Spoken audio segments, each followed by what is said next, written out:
Reka nongere mbahaye ikaze rero, mbahaye ikaze, karibu, mbahaye ikaze ku ijambo ry'umwimerere, Germain Muhirwa. Shalom Bashem Elohim Elohi Avraham Yitzhak Ve'Yakov Muhirwa ba Yeshua HaMashiach. Maze anachnu cholochim lilohot hayom. Uyu munsi tugiye kureba iki? Tugiye kureba ibintu urusengero rwahishe, ivanjiri y'urumuri yahishwe n'insengero. Kubera iki yahishwe? Niba koko bumva ko bakunda Imana, kuki ibyo bintu byose babihishe imyaka yabaye ibihumbi n'ibihumbi, akaba ubwo dutangiye gucukumbura ukuri. Ukuri rero kumeze nk'izuba, izuba rirasa, ushobora kugerageza kurizimya igihe gito, ariko ntabwo ushobora gukumira izuba niyo wagira ute, ntibishoboka. Urumuri rero, ukuri nako niko kumeze kwishakira inzira, kandi ukuri kubohora imbohe nk'uko ubizi.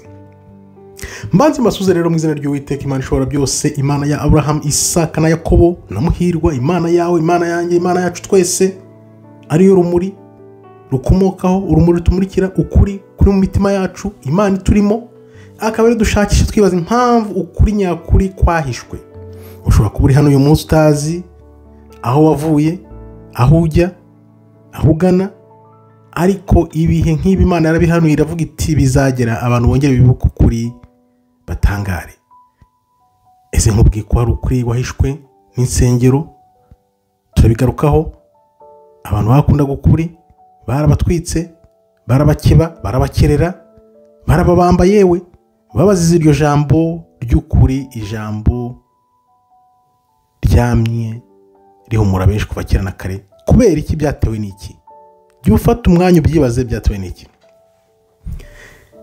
Nkuko mubimenye rero, muri bashyashya hano, subscribe, nawe mukomeje kwiyandikisha, nkambashimiye cyane, kandi aho like kugira ngo ukuri kugere ku bantu benshi cyane. Hari igihe kizagira mu minsi mike abantu bakazifuza kumva ukuri nk'uku. Ndabizi ko abantu benshi batari babisobanukirwa ibyo ari byo, ariko icyo gihe kiraje. Kandi aho like kugira ngo ukuri kugere ku bantu benshi cyane, noneho kubohore imbohe. Ibintu twabwiwe rero ni gitonyanga, urumuri twahishwe. Reka turebe impamvu insengero zabishe. Twabwiwe ko agakiza kava hanze, gatanzwe n'abapadiri, abapasitori, abishopu n'andi matitles biha uko bwije n'uko bukeye, bakigira abahanuzi. Ariko ubwami bw'ijuru buhishe muri buri muntu. Abakera rero niko bari babizi, bari bazi ko yari ivanjiri y'ukuri, urumuri, ivanjiri ya Tomasi, ivanjiri ya Madarina. Urabyibuka nayo gusomeyeho. Kera byari bizwi ko muntu ari we usabana n'Imana direct, nta wundi muntu ugiyemo hagati ngo ni ba pasiteri, ba bishopu, ba apostle. Abantu nk'abo ngabo ntabwo bajyaga mu hagati. Kera byari bizwi ko imbaraga, ibanga ry'imbaraga zari muri buri wese. Ubu rero barabihinduye biba iby'abakomeye gusa. Byabaye gute? Byatangiye muri 1925 nyuma y'ivuka rya Kristo, ubwo babihinduye. Iriya nama yabereye na Isiya, ukuri kose baragusenya, baraguhisha, baragukumira. Ukibaza uti ese kuki insengero zemeza ko ziharanira ukuri zabihishe zikagiramo uruhare? Byatewe n'iki? Ko kera byari bizwi ko nta muntu n'umwe wajyaga hagati y'Imana na muntu yaremye ubwe. Ijambo rya kera ryahaga imbaraga buri muntu wese. Buri muntu wese yigereragayo. Tukibaza rero kuki insengero zemeza ko ziharanira ukuri zemeye bigahishwa, bigakumirwa, abafata nk'ibitabo bakabica, bakabica urubozo, abo babambaga, abo bakiriraga n'inkezo, abo botsaga mu mavuta, ibintu byinshi cyane nk'ibyo ngibyo bibi. Kubera iki? Tukibaza kubera iki? Ubuyobozi rero bwose bwamye butinya ko umuntu azasobanukirwa namara kumenya ukuri.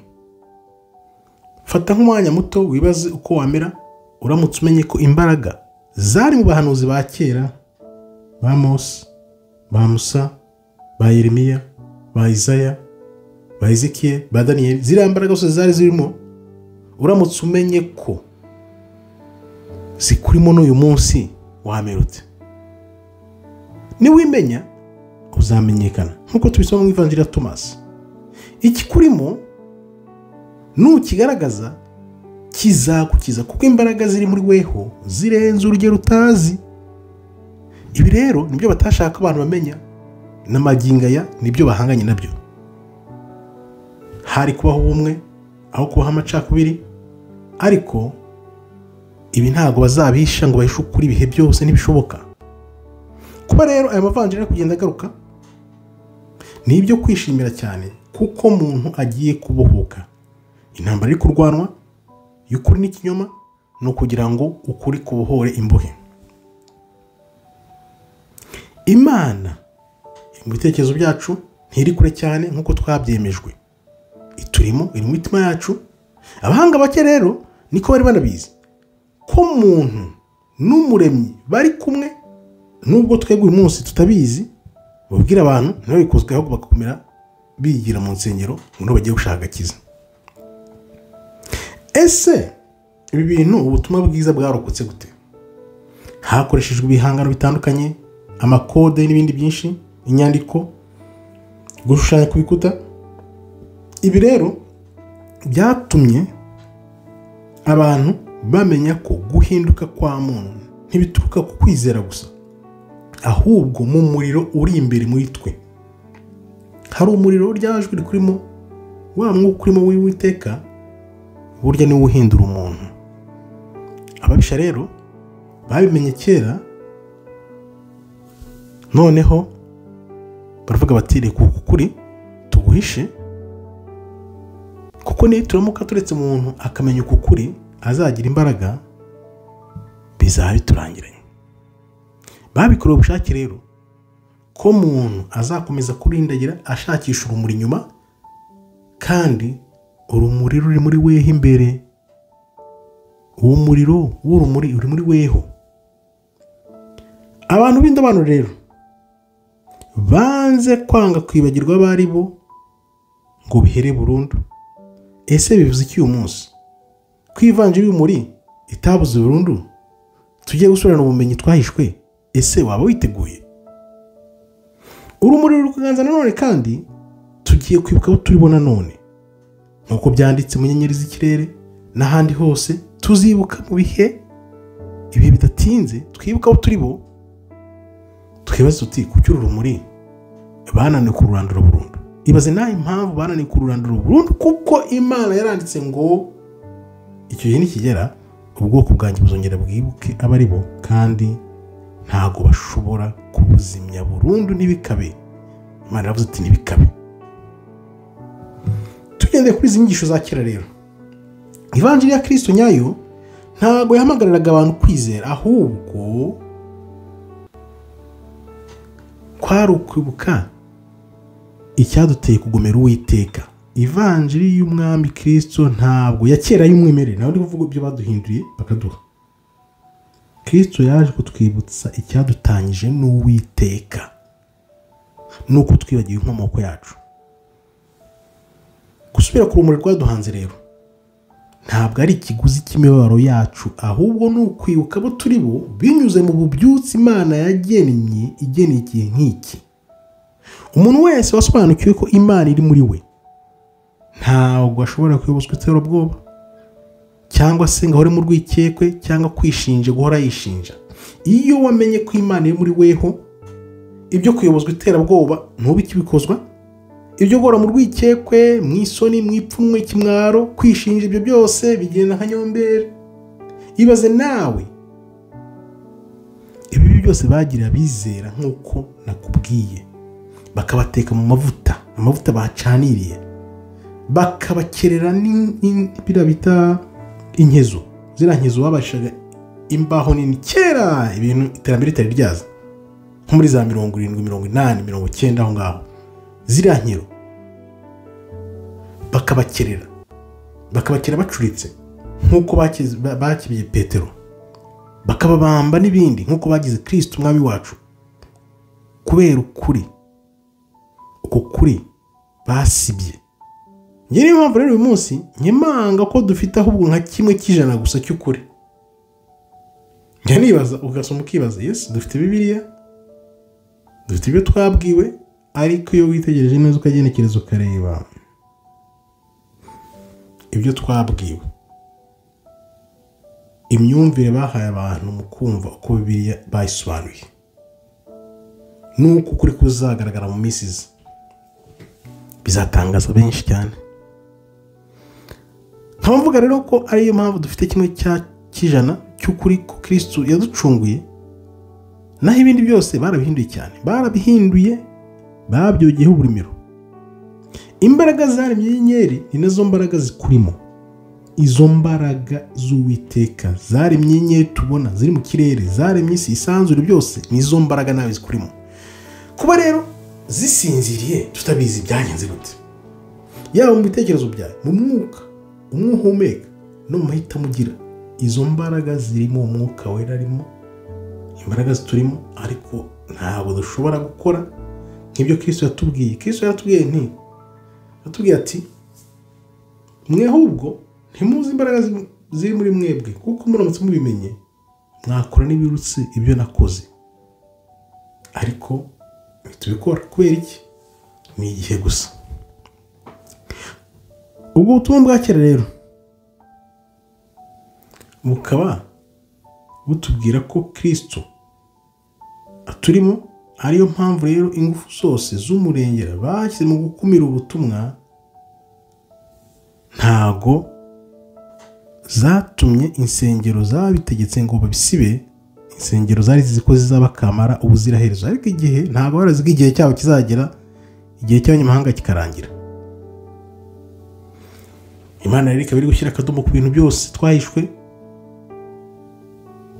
Bari bazi ko bazabihisha bikagenda buheru nka nyomberi, ariko Imana ivuga iti ya minsi 2 nabatije mwa bantu mwe irarangiye, time is up, irarangiye, kandi ibyo mwagire mu bwoko bwanjye nzabakubira 3 biranditse.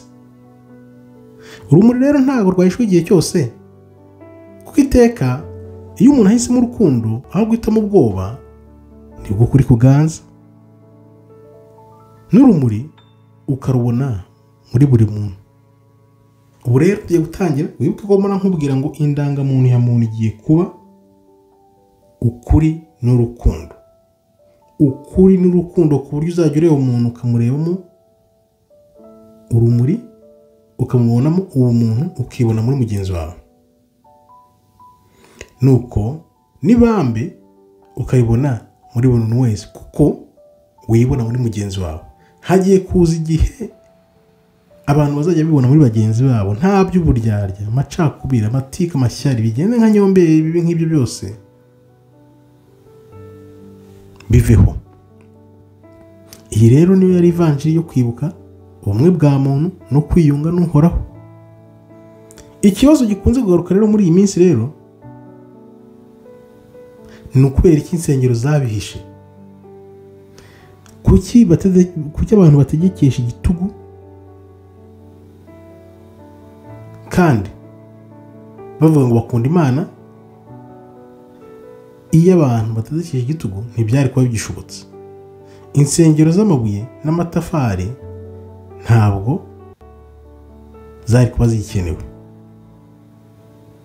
kubera ko iyo abantu bamenya uko kuri, icyo gitugu bategekesha mu nsengero hirya no hino muri ayo mabuye y'amatafari, ibyo birirwa babwira abantu bababeshya bazajya mu ijuru badapfuye n'ibindi nk'ibyo byose, ntabwo byari kuba bishobotse. Kuko iyo ukuri kumenyekana, buri mutima wa muntu wari guhinduka ubuturo bw'Uwiteka. Buri muntu akamenya ko Imana iri muri we. Igishimishije cyane rero nuko igihe nubwo cyatinze ntabwo byaheze. Igihe kiri kugaruka muri iyi minsi, ku isi hose abantu amamiliyoni n'amamiliyoni bari kugenda bavumbura ibyahishwe, bari kugenda bibaza ibibazo cyane. Rero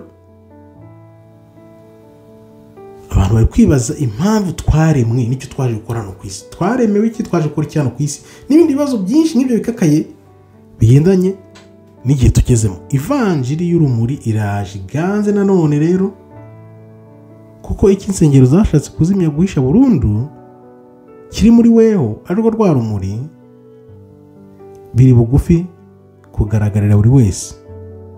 Kristo ari muri weho kandi murahorana. Reba imbere yawe kuko urumuri rwawe rwamye iteka ruguhamagarira gukanguka ngo wongere wibuke uri we. Nkubwira rero ngo uyu munsi wumvishe ubutumwa, isuzume wirebe mumenye ko Imana iri muri weho, urumuri muri weho. Ibaze nawe kuri tumva umeze, ubyemejwe noneho ko Imana ikurimo, ko ushobora kongera kugira ubusabane n'Imana, ugahinduka ugasubira mu butware bwawe, ukareka ibyo abapadiri, abasenyeri, abapasiteri, ababishopu, abapostozi bose bakubwira bakubeshya, kuko igihe turi kwinjira mu ngubu kigiye kugaragaza ukuri nyakuri, kandi n'ibinyoma byose twabeshywe n'ababeshyi bose bagiye kugenda nabyo. Himikwe ukuri n'urumuri mu bantu, ujye ubona mugenzi wawe umwibonemo, ubona urumuri ruri mu mugenzi wawe, aho kubona ibibi byose byamwe bizahaza muntu n'isi bimutanya n'Uwiteka. Nk'iyo twabanye rero nkambashimiye, ukomeje kwiyandikisha, nawe subscribe utarabikora, ukandeho like kugira ngo ukuri kugere ku bantu benshi, kuko ukuri kubohora imbohe. Murakoze rero, Imana ikomeze barinde. Shalom shalom, toda raba tov meyo.